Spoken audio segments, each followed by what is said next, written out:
Olá pessoal, tudo bem? Então, hoje eu vou discutir um pouquinho com você mais um tema do nosso conteúdo raiz de geobiologia. Bom, a razão de eu estar discutindo esse assunto com você se baseia numa discussão que sempre acontece aqui pelas redes sociais e dentro do contexto dessa revolução cultural que se abateu sobre os praticantes da geobiologia ao redor do mundo, né? Recentemente, eu vou citar um nome porque é uma pessoa que eu tenho na mais alta estima e consideração, que é o professor Antônio Felipe, que é uma das pessoas responsáveis pela manutenção do conhecimento da radiestesia, da geobiologia em Portugal. Pessoa de extremo conhecimento, um homem de bem, né? Eu e ele, e como muitos outros, nós não temos nenhum tipo de obrigação com quem quer que seja, tá? Não temos, absolutamente. Então a gente tem a liberdade de dizer o que a gente quiser. Recentemente estávamos discutindo sobre uma questão a respeito do 5G, dessa nova tecnologia que deverá, a partir de final de 2020, meados de 2021, ela já deverá ser implantada no Brasil. Bom, o que acontece dentro deste ambiente? A primeira coisa que começam a falar é o tipo de radiação que dá câncer. Eu tenho que ter cuidado sobre isso. Bom, então, deixa eu fazer só um posicionamento aqui. Eu sou formado em engenharia elétrica, tenho formação em telecomunicações, eu conheço um pouquinho sobre radiações eletromagnéticas. Falo disso com propriedade. Há 20 anos, um pouquinho mais até, eu me dedico ao estudo, ao estudo do paciente com câncer ao longo desses 20 anos, nesse olhar mais abrangente, não só no olhar clínico, mas nas possibilidades desse paciente desenvolver câncer, sobretudo no lugar onde ele mora.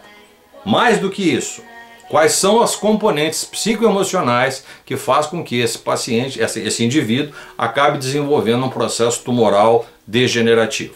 Qual é a minha conclusão e o meu olhar? As ondas eletromagnéticas não têm um papel decisivo no aparecimento do câncer. Bom, então como isso foi descartado, aí começam a aparecer as outras anomalias e as outras patologias, que as ondas eletromagnéticas produzem distúrbio comportamental, as crianças acabam desenvolvendo autismo e outras coisas mais. Gente, isso não é dessa forma que as coisas são ditas dentro do âmbito científico. E eu repito, eu não sou patrocinado e não sou financiado por quem quer que seja, tá? Eu troco meu telefone celular pelo preço e não por alguém paga para mim, tá? Então eu não tenho problema nenhum com relação a isso. Eu falo aquilo que está dentro do escopo do meu conhecimento. Então eu preciso comentar isso com vocês. O que está acontecendo agora dentro desse âmbito da evolução da telecomunicação no mundo? Sobretudo da comunicação via telefonia celular. A telefonia celular, ela passou efetivamente a ser é parte integrante da nossa vida. Pô. Todo dia, gente. Provavelmente você está me assistindo no seu smartphone, no teu tablet, no seu Android. Você deve ter um aplicativo que faz uma emulação e que acaba abrindo esse vídeo que está postado no YouTube numa nuvem. Então isso é fato, tá? Então o que você precisa aprender sobre isso? Você que vai estudar geobiologia, você que está estudando geobiologia, você que dá aconselhamento para as pessoas que estão sob seus cuidados. Você vai fazer uma análise de uma casa, de uma residência, uma moradia, de uma organização, vai fazer a implementação de um condomínio, de um conjunto residencial, seja o que for. Você precisa sim conhecer sobre os efeitos da radiação eletromagnética, tá? Assim como água demais intoxica e faz mal, o excesso de radiação eletromagnética também faz muito mal, tá certo? Assim como as altas frequências podem eventualmente produzir uma alteração no tecido celular, os 60 Hz da rede também. Então, se é para acabar com as ondas eletromagnéticas, desliga a eletricidade do mundo. Desliga a eletricidade do mundo, porra! E aí nós vamos viver na época das cavernas. Agora, tá vindo 5G. Não, 5G dá câncer. Pô, não! O 5G vai fazer com que a gente se transforme em zumbis. Claro que não! Tenha santa paciência. Isso aí é coisa da teoria da conspiração, cacete. Então por que as coisas estão indo para a quinta geração das telecomunicações, especificamente da telefonia celular? Eu ia fazer um exemplinho aqui das 3 caixas de fósforo, porque esse exemplinho das 3 caixas de fósforo me remete a um querido e amado professor, né, que explicava um fenômeno um fenômeno chamado um operador matemático, que explicava o fenômeno da banda de frequência, que são as chamadas transformadas de Fourier. Cara, eu levei um tempo para aprender esse negócio, cara. Foi foda.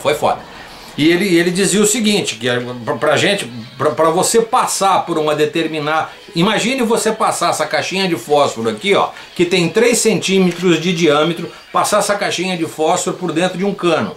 Passá-la por dentro aqui de um cano. O que tem dentro da caixinha de fósforo? Tem palitos, tá? Imagine que esses palitos aqui são informações. Então aqui eu tenho um texto, aqui eu tenho uma fotografia, aqui eu tenho, por exemplo, um pouquinho mais aqui, eu tenho um vídeo, tá? E eu vou passar isso aqui, agora por dentro de uma banda de frequência, como se tivesse passado essa caixinha de fósforo por dentro de um cano, tá? Essa foi a metáfora que o professor Peron nos deu na época, né? Então, se eu quero passar 3 caixas por dentro do mesmo cano, ele não vai passar, ele vai entalar. Tá, entalou. Passa uma, depois passa outra, depois passa outra. Uma atrás da outra, bonitinho. Ok? Então, isso acontece porque a nossa banda passante nos espectros frequenciais, as bandas passantes permitem que a gente só consiga colocar ali naquela via. Agora, usando uma metáfora mais contemporânea, é como se fosse uma via, uma estrada com muitas vias. Então, 3, 4, 5 carros podem, numa mesma via, estar circulando paralelamente uns aos outros. E todos eles podem chegar ao mesmo tempo no destino. Isso é fato, isso é incontestável isso. Então o que aconteceu agora com o negócio do 5G? O 5G, a frequência do 5G já está na tua casa. Você já usa isso na tua casa, cacete. Você tem um roteador na sua casa, não tem? Um roteador de Wi-Fi, tá? Da sua operadora de telefonia, da sua operadora de TV a cabo, que tem também o serviço de internet, tá certo? Dentro ali do roteador, você tem frequências que vão de 2,5 até 5 GHz. Tá? Então, dentro desse escopo de frequência, o roteador faz o seu malabarismo eletrônico ali dentro, de processamento de informação, e dependendo do tipo de chegada de informação que ele vem, pelo cabo ou pela fibra ótica, seja como for, ele vai tomar as devidas providências de processamento. O 5G está no meio, sim, tem 3,5 GHz. É a proposta de quem está desenvolvendo essa tecnologia passar isso para 3,5. 3,5 já funciona na tua casa há muito tempo, então se todo mundo está com câncer na tua casa, provavelmente. Por quê? Porque a frequência, ninguém sabia, mas colocaram ali uma frequência a frequência do 5G já está escondida no meu aparelho. Por favor, presta atenção, cacete. Bom, na Europa, só para você ter uma ideia, na Europa não é 3,5, é 700 mega, tá? E já é uma banda de frequência que tá, sabe, vai transformar isso num ecossistema de comunicação. Por isso, no Brasil hoje, a joia da coroa é os 700 MHz, tá? Que está um pouco acima do 4G da telefonia celular, que funciona na banda de 600 e pouco, tá certo? Então a joia da coroa agora, no leilão de frequência, vai ser os 700 MHz, Pois é, o que acontece? Então eu consigo, em vez de passar um pacotinho de informação de cada vez, tá? Um pacotinho, depois passa outro, eu vou, em vez de fazer um na carreirinha do outro assim, os três vão junto, ó. Os três vão junto agora passar por o mesmo canal. Então o que acontece se eu passo os três juntos? Eu antecipo a velocidade das informações. É para isso que serve a transmigração de banda frequencial para transmissão de dados. Agora eu digo o seguinte, tem um negócio que você precisa ficar atento. Primeiro, quem é que vai controlar esse software? Quem é que vai controlar essa informação? Isso é um fator importante, tendo em vista que isso é uma tecnologia, assim como a tecnologia aeroespacial, a tecnologia, por exemplo, de aviões de combate, existe ali dentro, implementado, os softwares de comando que vão produzir os efeitos necessários. E sobretudo, pode haver um monitoramento remoto do uso desse sistema. É possível? Sem dúvida que sim. Quem conhece processamento de informação sabe o que eu estou falando, tá? Isso não tem nada a ver com conspiração.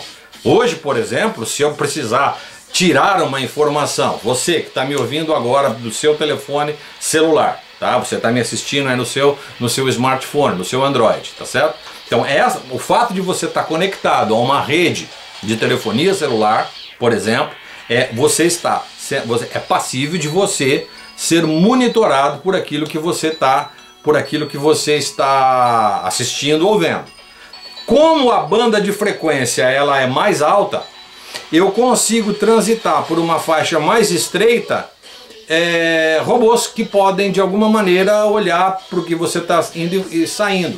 Eu não vou precisar descompactar a banda, que aí você vai realmente ficar visível, quem está fazendo esse serviço fica visível.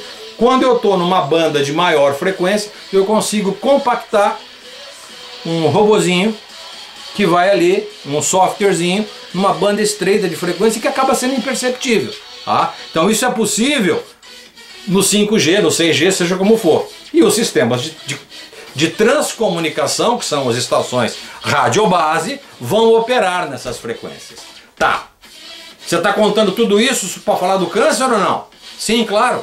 Essas estações radiobases com esses níveis de frequência, elas são passíveis de produzir radiações eletromagnéticas capazes de interferir, sim, claro, na nossa biologia.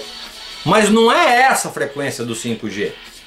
A frequência aqui fora, eu até fiz um filme no nosso programa de treinamento de geobiologia. Aqui fora eu tenho uma rede de 15 mil volts que passa aqui de 60 Hz, que próximo dessa rede aqui o índice de campo eletromagnético é intenso e vibra na frequência de 60 Hz e faz mal, muito mal. Então eu sei que as pessoas que moram daquele outro lado da rua, e eu já as entrevistei, são pessoas que de alguma maneira apresentam um determinado tipo de distúrbio. Por quê? Porque estão embaixo de uma rede com um intenso campo eletromagnético ali disponível. E não é pela frequência, é pela intensidade do campo eletromagnético. Por favor! Você só consegue alterar a estrutura biológica de uma célula quando você introduz uma grande quantidade de energia ali. Isso acontece quando eu estou principalmente na banda de radiação ionizante. Raio-X, por exemplo, é uma coisa que você entende perfeitamente. Provavelmente você já fez um raio-X, não fez? Que a onda atravessa o seu corpo, uma onda gama, atravessa o seu corpo proveniente de uma ampola de raio-x do aparelho, do equipamento, claro, devidamente controlada, e vai impressionar uma chapa fotográfica que instantes depois, ao revelar, você vai perceber que aquilo passou pelo seu corpo. Só que você não está contaminado com radiação gama. Tenha paciência. Você passou por um instante onde por 2, 3 segundos você foi radiado com aquilo. Com muita intensidade. O teu corpo vai impactar aquilo e daqui a pouco o efeito dessa radiação vai diminuir, vai praticamente desaparecer. Contudo, Aquele indivíduo que trabalha no departamento de radiologia, ali da clínica de imagem, ele faz isso todo dia.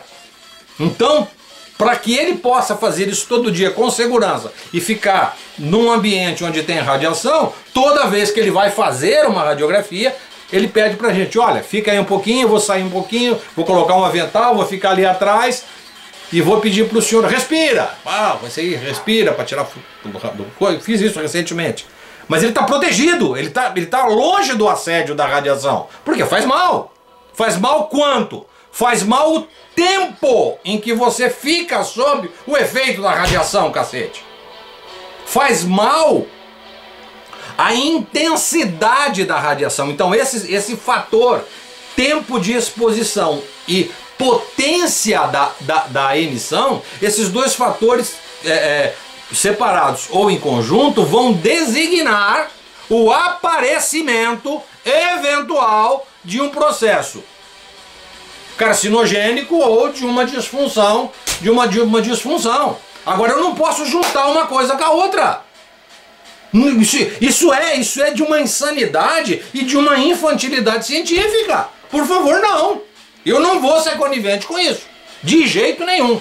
Então o que eu quero que você entenda de uma vez por todas, você ficar exposto a uma radiação ionizante por muito tempo, você vai, claro, ter problemas sérios. Fique certo disso. Começa com uma disfunção, depois evolui para uma anomalia e aí para um processo degenerativo. Fato! Segundo, você vai passar os próximos 90 dias embaixo de uma torre de uma estação radiobase de telefonia celular. 90 dias. Você vai ter problema? Provavelmente sim. Agora você está a 100 metros de uma estação radiobase de telefonia celular. Para que você se sinta contaminado, você tem que passar 24 horas por dia pelos próximos 6 meses. 24 horas por dia pelos próximos 6 meses para você... Eu estou a 150 metros da estação. É como se eu estivesse aqui, a estação radiobase de telefonia celular estivesse lá na esquina, transmitindo em 4G, 3G, 5G. Não importa. Tá lá na esquina, a 150 metros daqui. Tá? Como tá exatamente? Estou a 150 metros. Eu tenho que passar 24 horas do dia aqui na minha casa, sentado aqui, trabalhando, dormindo, pelos próximos 6 meses, para eu responder a uma pequena alteração na minha condição funcional. Por favor, eu não passo o dia inteiro aqui. Eu levanto, saio, vou longe, vou para outro lugar e tudo mais. Ah, mas a cidade inteira está permeada por estações radiobase de telefonia celular. Pronto! Este é o preço que você vai ter que pagar. Se não tem estação radiobase de telefonia celular, não tem telefonia celular. Se você não quer telefonia celular, mude-se para o campo, para um lugar onde não tenha isso. Esse é um direito seu, de não estar impactado por isso. Mas esse processo tecnológico, ele é inevitável. Eu fui claro com você, eu não estou estabelecendo juízo de valor. E eu também não estou aqui para defender quem quer que seja. Se é a companhia de telefone, se o fabricante, se é a China, se é o Japão, se é os Estados Unidos. Não estou aqui para defender ninguém. Eu estou aqui para chamar a atenção sua, nesse momento, para que você não caia na esparrela de juntar que nem eu já expliquei para você. A água percolando embaixo da minha casa dá câncer. Não é uma coisa, você não pode relacionar uma coisa com a outra. Tá? Não fica sentado aí que você pode ter um problema sério. Depende. Ó, tem emanação de gás radônio aqui embaixo da minha casa. Por quê? Porque tem um terreno específico aqui. O que eu vou fazer? Eu vou mudar daqui. Não, eu criei uma dinâmica para impedir que esse gás permeie por dentro do ambiente. Perfeito, tem ventilação forçada, tem uma série, tem chaminé iônico, tem uma porção de coisas aqui que facilitam a minha vida. Entretanto, eu não vou entrar no desespero de achar que agora o planeta onde eu moro, que eu não tenho outro lugar para ir. O planeta que eu vivo é o planeta Terra. Eu não posso morar em Marte, na Lua, Júpiter. Não tem condição. É aqui que eu vivo. Então eu tenho que me adaptar às condições de vida do planeta. E eu não posso, sob qualquer pretexto. Eu não sou conivente com isso. Não vou ser e jamais serei. Tá? Agora, eu tenho um argumento para dizer para você o que eu estou dizendo. Tá certo? Então nós não podemos cair na esparrela de achar que a telefonia celular é responsável pelo autismo. Juntar a catraca de canhão com o conhaque de alcatrão, como se uma coisa tivesse a ver com a outra. Agora, a rede elétrica ali é responsável pelo aparecimento do Alzheimer. Mas pelo amor de Deus, gente, onde é que nós vamos parar com isso? Isso aí é teoria da conspiração. Isso aí é a maldita revolução cultural que levou todo mundo a simplificar a análise dos processos. Tá claro? Pelo amor de Deus, vamos viver em paz, vamos viver com tranquilidade e com segurança. É isso que eu queria dizer para vocês hoje. É uma reflexão, claro que é uma... Isso surgiu de uma discussão aqui, de uma pessoa com a qual eu tenho o maior respeito. Eu só não posso concordar com o argumento. É só isso, tá? Eu comecei lá no início da nossa fala dizendo: é possível que as radiações eletromagnéticas possam produzir alteração no tecido celular e eventualmente nas funções do DNA? A resposta é sim. Depende de dois fatores: da intensidade e do tempo de exposição. É simples assim. Agora eu só não posso dizer, ó, radiação eletromagnética dá câncer. Mesmo as não ionizantes, dá câncer. Quando eu falo isso, eu corto a cabeça da serpente. Eu acabo colocando por terra toda a possibilidade de desenvolvimento. Tá certo? Então vamos voltar para a idade. Vamos voltar para o século XVII. Século XVII não tinha nem eletricidade. Vamos voltar para lá. Você está disposto? Você quer isso para você? A evolução que nós tivemos hoje, as benesses que nós temos hoje, graças à eletricidade, as coisas maravilhosas que nós temos, provenientes das radiações eletromagnéticas, não estou aqui fazendo defesa, não. Eu só estou dizendo que nós vivemos em uma época onde o desenvolvimento agora está indo para um outro nível. O mundo piorou muito, piorou para muito melhor. É só isso que eu tenho para dizer para vocês. Tá combinado? Grande abraço, fiquem com Deus.